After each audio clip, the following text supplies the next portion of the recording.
Welcome to the Sharon podcast, where we share stories of who we love, what we love, and places we love in Western North Carolina. So settle in, listen up, and enjoy the show.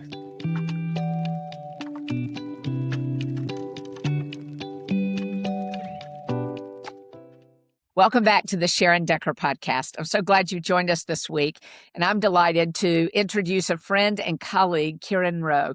Kieran is the Executive Director of Conserving Carolina. Since Bob and I moved to Western North Carolina, we've watched and observed what's happened with Conserving Carolina's leadership and example by encouraging folks to conserve land, but also to be good stewards of the land they have, wherever it is and however they use it. And so, Kieran, I want to first say thank you for your leadership and this whole effort around Conserving Carolina and for all you guys are doing. Welcome. Glad you're here. So great to be here, Sharon. Thanks so much for the invitation to come and chat a little bit. Yeah. So tell those who don't know, what is Conserving Carolina, and give a little bit of the history. Yeah. So Conserving Carolina is a local nonprofit conservation organization based here. Our office is in Hendersonville, a little south of Asheville. And we work in what I say is a 3+ county region, all of Henderson, Transylvania, and Polk counties, and then some parts of the neighboring counties as well that adjoin all that. And it includes some of the upstate of South Carolina as well?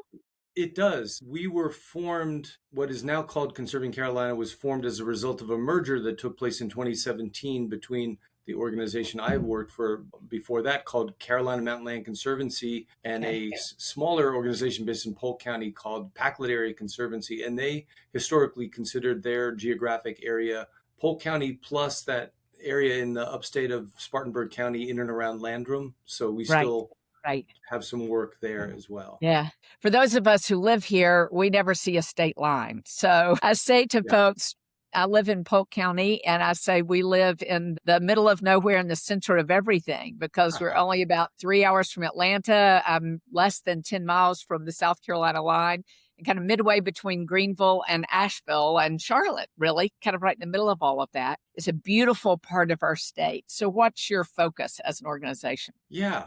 So we are a land conservation organization. So that's what I always call our primary core mission, working with private landowners to do conservation easements on private properties, preserving farmland, forest land, natural areas.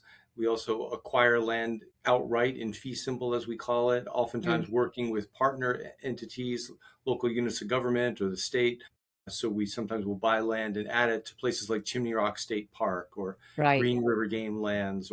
So that's kind of at the core of what we do. And then on top of that, we have added additional focus such as trail development. We do a lot of natural service trail development. We lead up something called the Hickory Nut Gorge State Trail, which is a state designated trail in that beautiful part of our region where Chimney Rock, Bat Cave, Lake Lure are happening.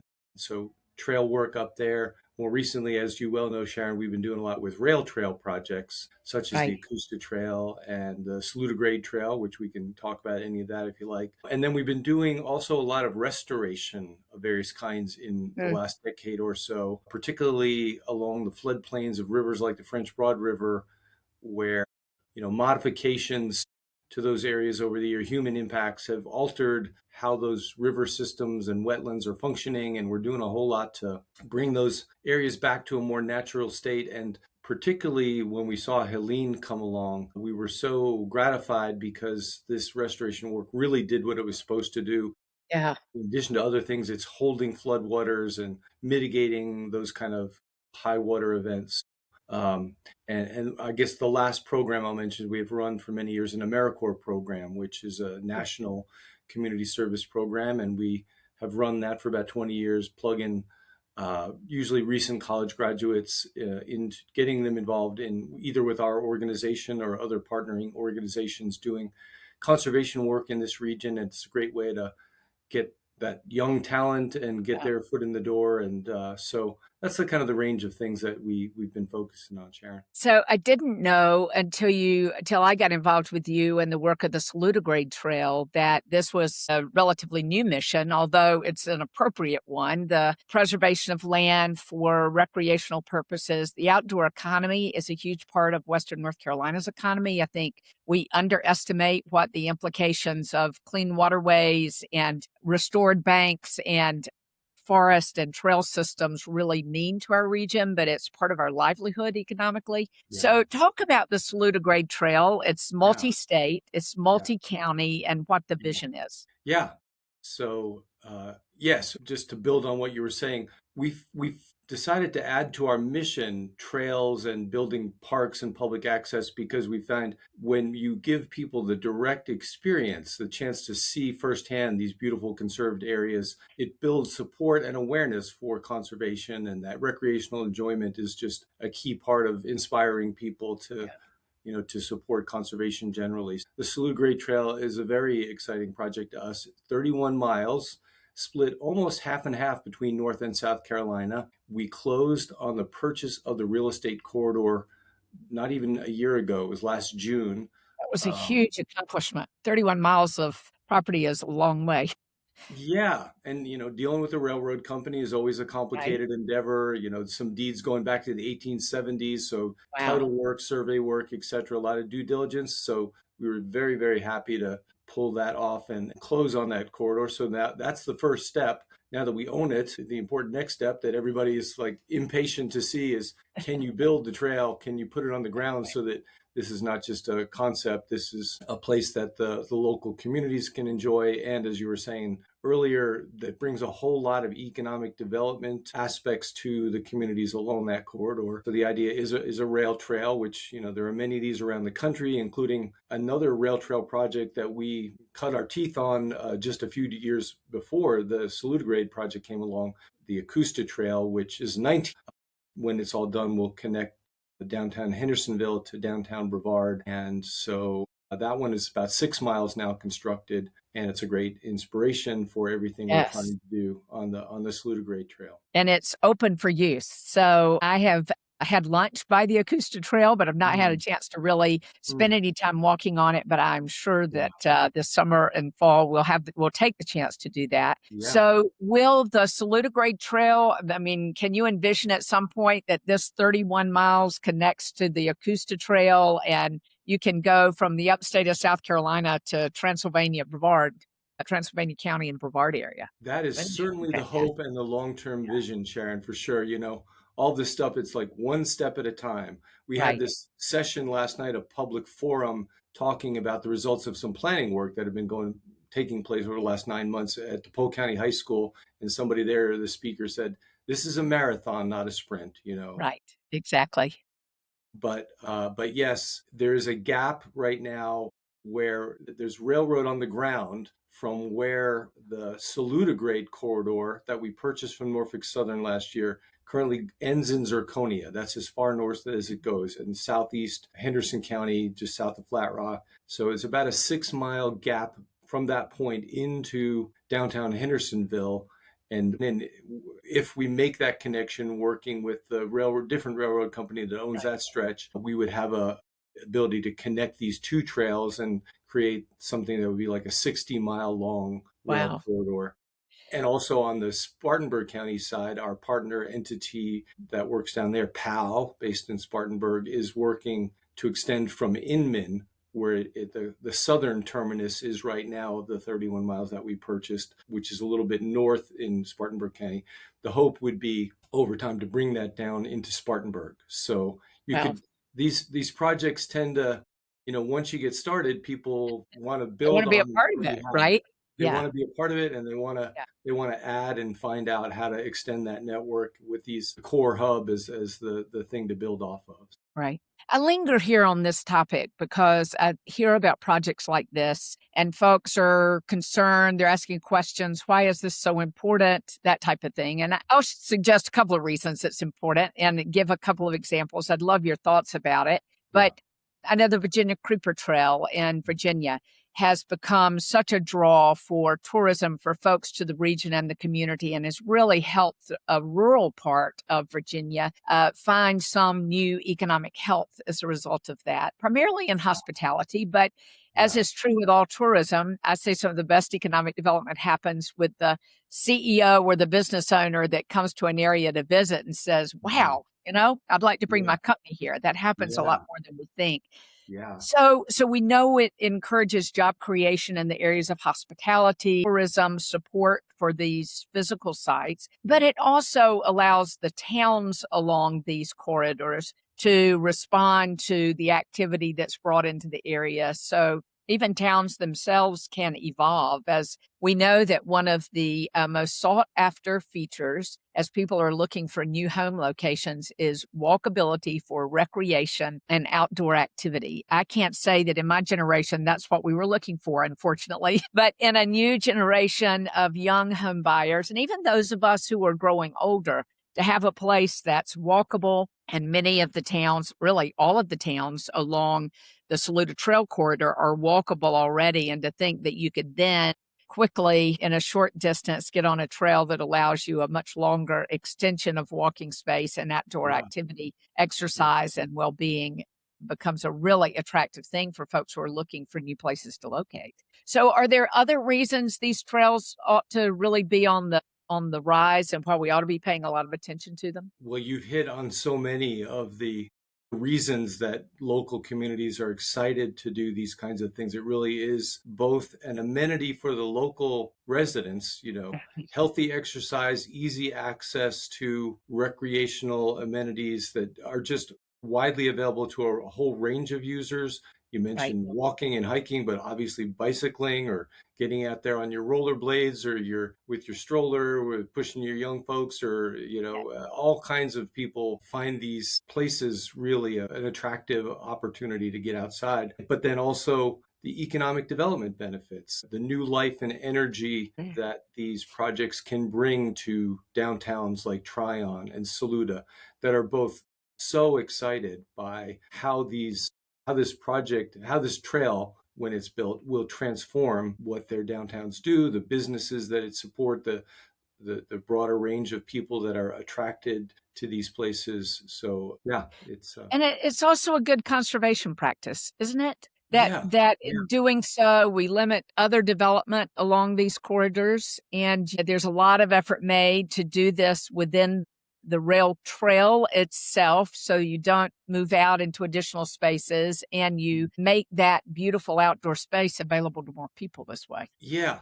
One thing we've been learning in the course of these projects is, yes, these kind of projects can be transformational, just like the railroad when it, Yeah. came back in the 1870s, brought a whole Good. new economy and et cetera, Right. new opportunity to revamp that, bring new economic development. But people also want to preserve what is special about these communities. You don't want to throw the baby out with the bathwater. You want to identify in the course of developing this trail, what are those places that are really special Mhm. that we want, not to get transformed or not to lose. And that includes, like you're saying, the beautiful natural setting Yeah. here in Western North Carolina. The trail here, the Saluda Grade Trail on the North Carolina side, runs when it goes from Tryon into Saluda up that historic grade, the Saluda Grade that gives the trail its name, which was when this railroad ran. It was the steepest standard gauge rail line that ever operated in the United States. So it's kind Wow. of an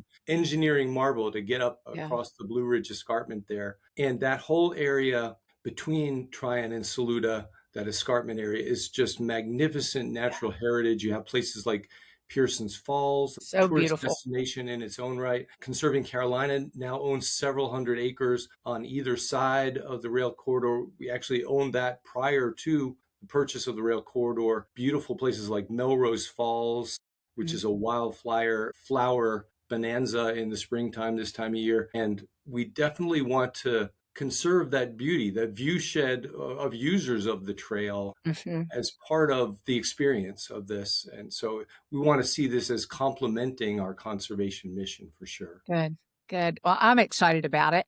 As a resident of this part of Western North Carolina, and am hopeful I can be helpful in the process Kieran, one of your primary purposes is the conservation of land, assisting landowners who hold land in small and large parcels to be able to conserve that so that development is limited and we preserve the natural beauty of the area around us. I think we all understand the importance of some development. We can't continue to grow economically without it, but we want to be smart about it. So you all have had some particular success in the 25 years that I've lived in Western North Carolina and getting significant parcels of acreage conserved for long-term health.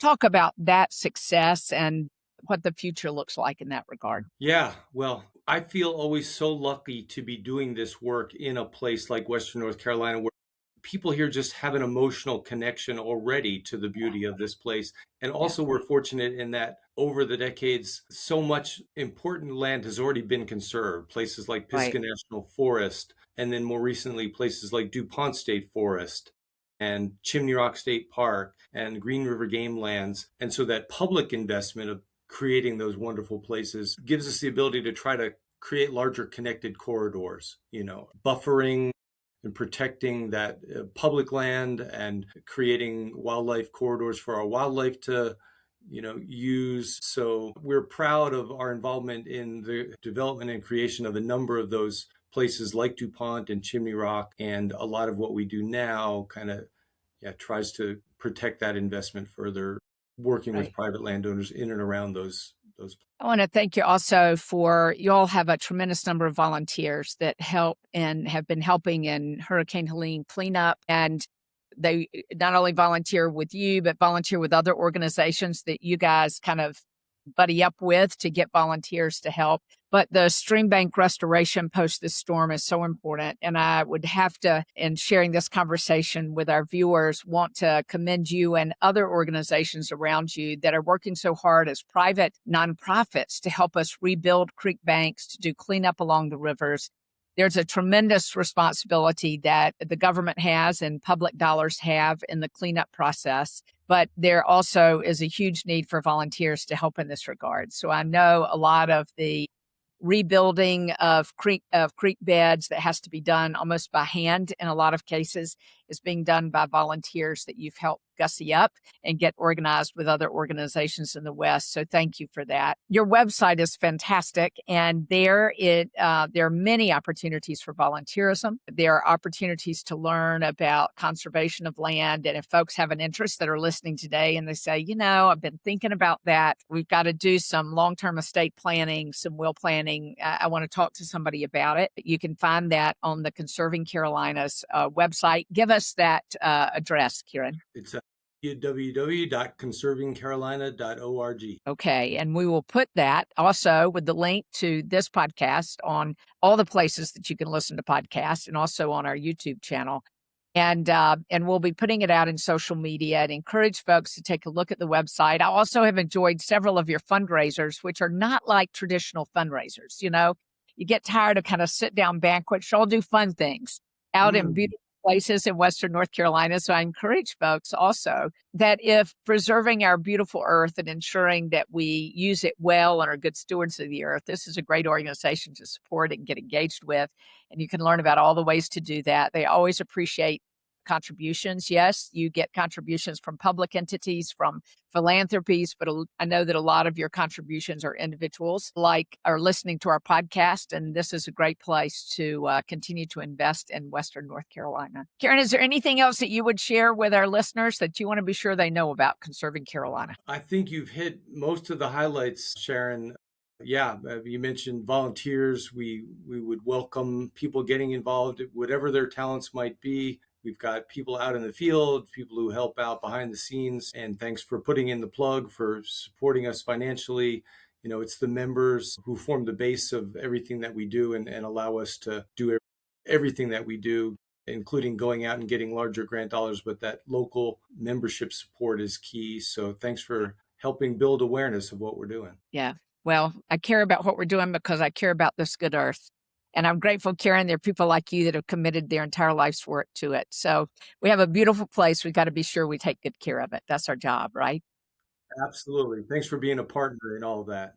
Kieran, thank you so much. Keep up the good work. Have a great, wonderful weekend and enjoy the summer in Western North Carolina. Thanks for tuning in. Listen for us next week. There'll be another great conversation about Western North Carolina. www.conservingcarolina.com. Thanks so much for joining us this week for the Sharon Decker podcast, where, once again, we've shared what we love, where we love, and the people we love in Western North Carolina. Join us next week, too. And in the meantime, you'll find us at SharonDecker.com or on Instagram at TheSharonDecker.